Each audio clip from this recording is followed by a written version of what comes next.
Hi, my name's James Seaton and my partner is Anthony Carvelli. We're going to be interviewing Bernard J. Davis, who was a World War II veteran. Today's date is November 7th, 2003. We're excited to hear Mr. Davis's story. So I guess you answered my next question was, did you enlist or were you drafted? I enlisted. Do you remember the date you enlisted? The actual date, I enlisted on the 2nd of December 1942, but I was sworn in on the 14th of December 1942. What interested you in the military? Well, I was kind of interested in planes, and it was wartime, and most of my friends and stuff had also gone. Some had been drafted, and and I was really interested in it, and I wanted a little choice and not be drafted. I wanted a little choice of where I was going to go. Were there any particular reasons you went into the Army Air Corps other than just loving of planes? I think that was part of the main reason. I think that was the main reason.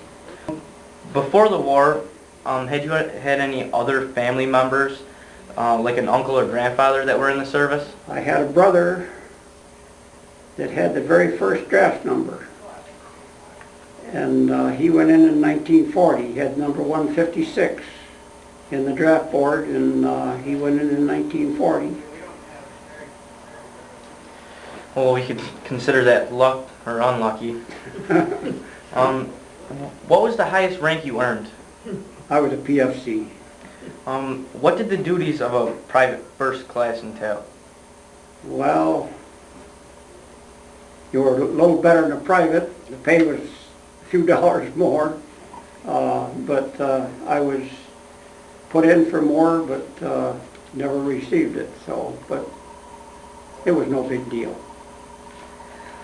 Out of the many campaigns you were in, from Normandy, England, northern France, the Ardennes, Central Europe, and the Rhineland, which to you was most important to war operations? I mean, obviously there's probably more than just one or two. I would say what we did in Normandy was very much, and then when we were in Luxembourg, running the emergency airstrip. What did you exactly do in Normandy? We opened airstrips from the engineers, making preparations for the fighter groups that came over from England. We serviced the planes during the daytimes, rearmed, refueled, and so that they wouldn't have to go back to England. They have more time over the enemy territory. What did you do in Luxembourg? We had another airstrip that was opened by the engineers. There we, as I say, we run an airstrip. The radio men, they had what they called a DF station that gave directions for pilots, for bombers and fighters to return that were in trouble. They had first priority to land. We had numerous B-17s that came in and motors shot out, grave damaged. I can remember one case that the plane landed and I believe it was just one engine, and they had no preparation. All they could do was land, and it skidded and the plane broke apart. The tail broke from that, and there was one gunner. He was a waist gunner. He was killed in that crash. And the pilot lived? The pilots survived. Before being sent overseas, I read that you were a clerk, and its job was making reports to account for all items. Could you explain this in more detail? You mean while I was in the service? Yeah. Right. That was my school duties. What they sent us to school for was for typing, making out Army forms, which required many copies, how to make them out, what we had to count for all items, so it was require their inventory, and went through the proper channels.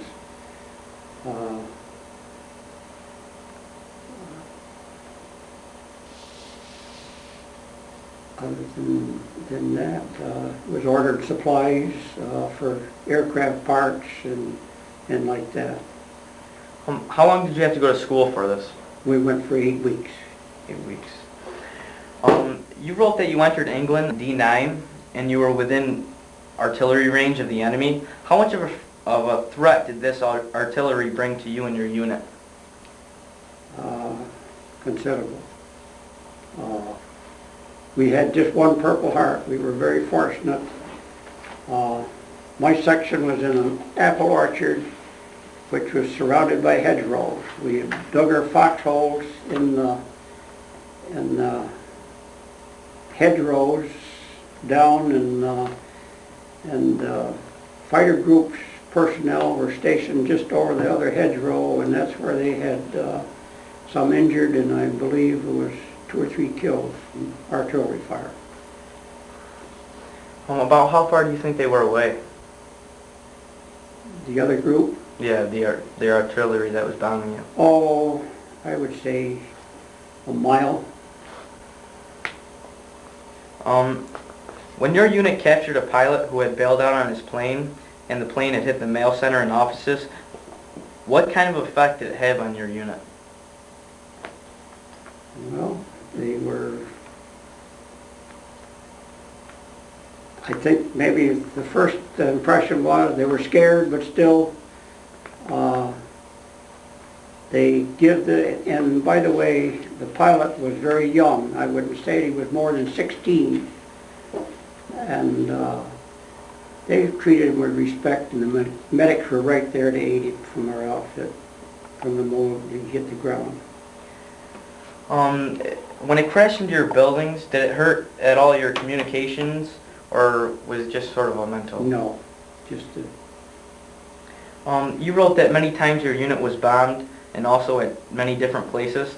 Where was the heaviest in which your unit had to make it through?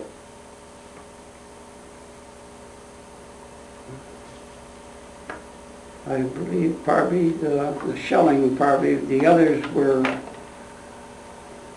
they dropped bombs on the runways. They didn't really hit personnel. It was just trying to interrupt the runways. They where they dropped the bombs, and they were quickly repaired by engineers.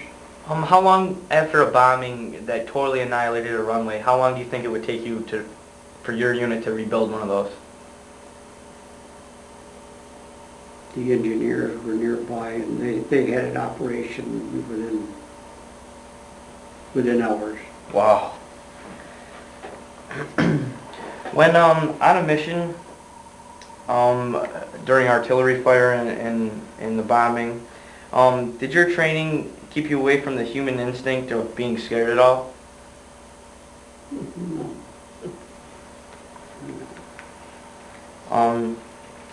So as your unit was always first to take the airbase, what did this show about the character of your unit and yourself? They were one heck of a bunch of good guys.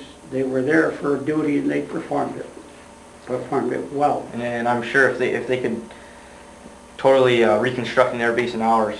Wow. You wrote that you needed to dig foxholes for protection.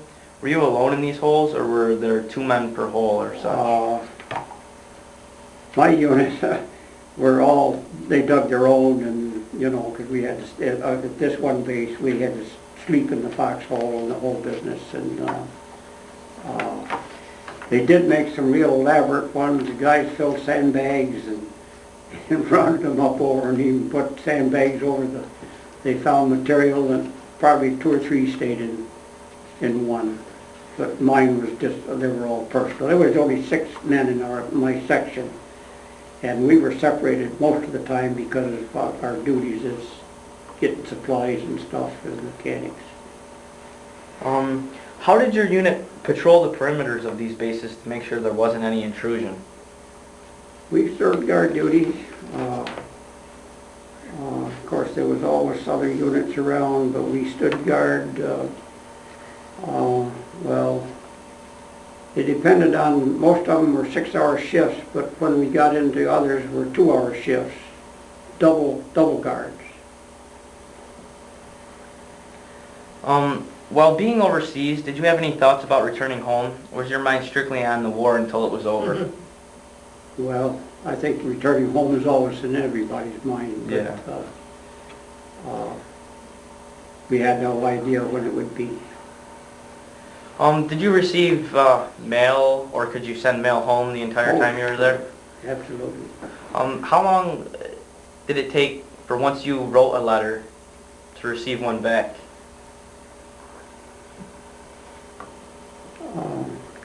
There were some times that we received mail in bunches. Maybe, of course, she wrote me practically every day, and I might get a dozen letters at one time, and then they would come. It all depended on our move, too. Mm-hmm. You know, from one base, because we moved often. We were overseas, what would I say, 28 months, or I was, and we moved 30 times. So. Receiving letters from others, I'm sure you can speak for other servicemen too. I mean, what did that do for the morale of you and the other soldiers? Everybody was always there for mail call. You wrote that your primary objective was to clear airports and/or bases so our airplanes could be fixed and ready to get back to the fighting. Could you explain this in like a normal, like a whole day that you'd go through? Well, that wasn't a mechanic, as I say, but they would, the planes would land.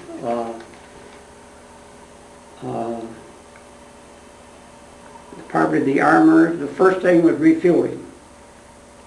The next was inspection for any damage. If, of course, the mechanics talked to the pilots if they needed any, was having any trouble with the planes. They repaired anything, oversaw anything. The armor and the ordnance men reloaded the ammunition, and they were off again. How many planes do you think you saw per day? Well, I can say I see the formation, I would say, of bombers in England. I can say I see the formation of probably 700 to 800 forming to make their missions to bomb in Germany. Fighter planes, I would say we probably serviced on the average of 50 to 60 a day. Wow. Who was your commanding officer? His name was Major Albright. He passed away last September, a year ago September, at 94. Had you remained in close contact with him ever since the war? We didn't have a reunion until we had the 50th anniversary in Savannah, Georgia in 1993. That was the 50th anniversary of our activation. He was our commanding officer for the complete time of the 81st Aerodrome Squadron until after the war. Can you convey how much respect your unit and the soldiers around you had for this commanding officer? Well, they respected him very much. He was a graduate of Ohio State, and he was on the ROTC at Ohio State when he was in college. And in fact, we had another officer. He was also a graduate from Ohio State. He was the officer that I also drove around in the Jeep. It was Captain Robertson. He was a graduate from Ohio State. During the war, was your relationship with the officers strictly professional, or did it also gain a friendship now that both your lives were equally at stake? As a general rule, the officers were very respectful understood the enlisted man's especially in our outfit, they did. They were housed by themselves, but still they were respected the enlisted man, and I can think, unless, you know, like the cut-up times, they never got very strict. I can remember